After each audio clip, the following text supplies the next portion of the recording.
The only important right that will be lost with this bill is the right to disappear, that's all. Well, what the public will want reassurance on is cost. And the fact that these databases have, so far, been an absolute nightmare. Stephen, perhaps you'd like to join in.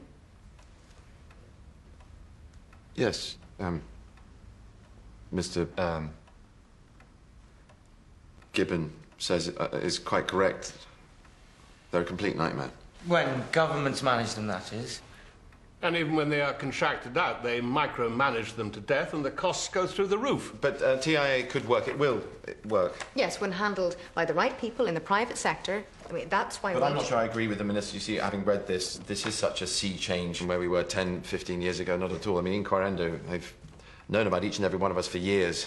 Well, all the important information you can sell, your income, your diet, how much alcohol you consume, what books you read, how much your house is worth, your last 3 addresses, who you phone, who phones you, where you travel to, who travels with you, where your children go to school.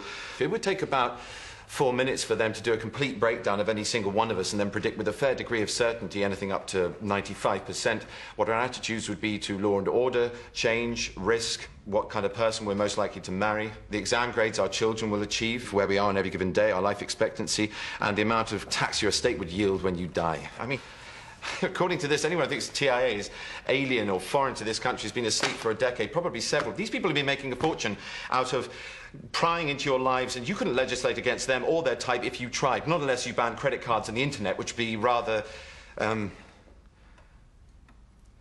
totalitarian.